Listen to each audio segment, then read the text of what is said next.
Who doesn't love watching stuff blow up? If it wasn't such a popular pastime, Michael Bay would probably be living in a caravan on the side of a motorway. But instead, he's a fucking gazillionaire who gets to take pleasure in violating people's childhoods on an annual basis.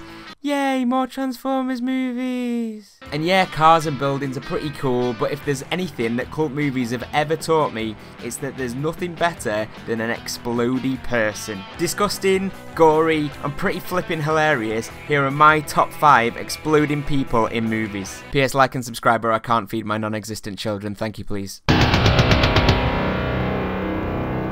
Being a henchman is a pretty shit job really. The most expendable villain in any script, your screen time is generally pretty short-lived. Emil Antonowski, who also wins the award for best henchman name ever, gets a pretty good run for his money though. He makes it almost until the very end of the film before he goes on a fatal acid trip.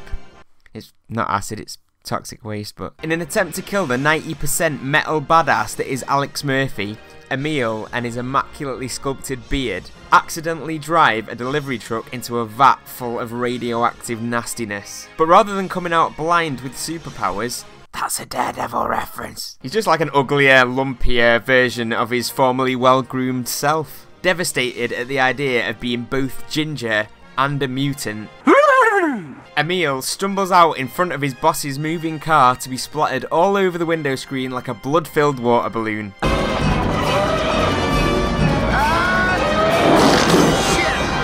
A sad end to one of history's greatest henchmen. But at least he can stop making that horrible sloth from the Goonies like screeching noise now.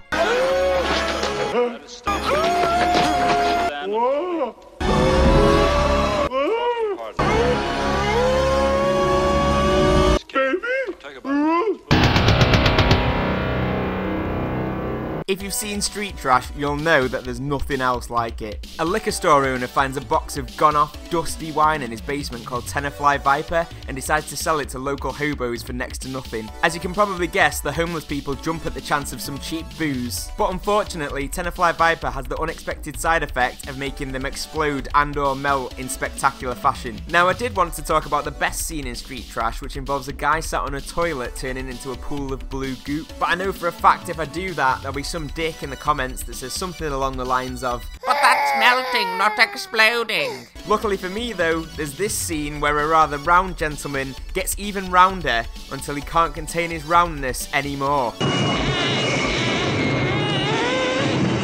Accompanied by the most realistic acting you're likely to see outside of this year's Oscar nominations and some top quality stock fart noises, this is an exploding moment to remember.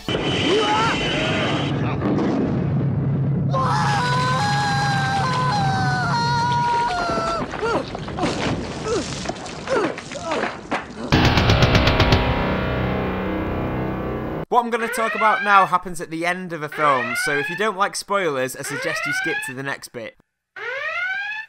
Are they gone? Okay, here goes. Big Trouble in Little China is one of the highlights of the John Carpenter and Kurt Russell love affair. Gloriously ridiculous in every way imaginable. Not only does this film feature an exploding person, he explodes because he's angry. During the film's climax, when hero Jack Burton kills the evil Lo Pan with a skillful knife throw, weather-themed warrior Thunder is so upset about his master's death, he just explodes? I don't think he's gonna stop.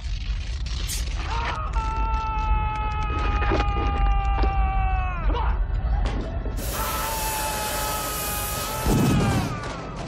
It's a bit excessive, if you ask me. I guess I just really liked him. Riccio is one of those films where you're like, I liked it, but I literally have no idea what I've just witnessed. But if you're like me and you're a sick bastard who loves a bit of gore, then this is your dream movie. And no gory movie would be complete without at least one person exploding. There are quite a few human explosions in Riccio, so I'm kind of spoiled for choice. But most of them only involve an exploding head or hand. And you know, if I went for one of those scenes, it would give that dickhead in the comments an excuse to be like, "But I came here to see whole human beings explode, and you've simply given me a single part of their anatomy." Kind of sounded like Alan Rickman then. R.I.P. A mental Hong Kong action movie based on a Japanese manga. I'm not going to pretend I know what Riccio is about, even though I've watched it twice. But you don't need to know what it's about to enjoy this scene where the assistant warden gets shot by the warden with what I can only assume is a gas-powered bullet that inflates him to the point of explosion. No! The gun's especially made for shooting elephants.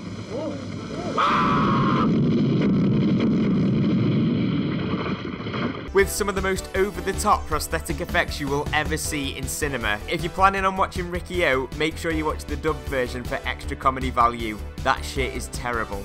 I'll finish both of you bastards today!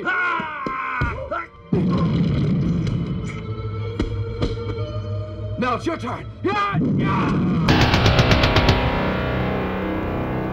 Now I think I've done pretty well to get this far without discussing a scene that only involves a single part of someone's anatomy. But unfortunately, complainy commenter person, I'm going to have to break that for number one so that I can talk about what is pretty much the most famous explodey scene of all time. Happening right at the start of David Cronenberg's 1981 telekinesis thriller Scanners. What you're about to see is exactly why you don't mess with someone who has super crazy brain powers.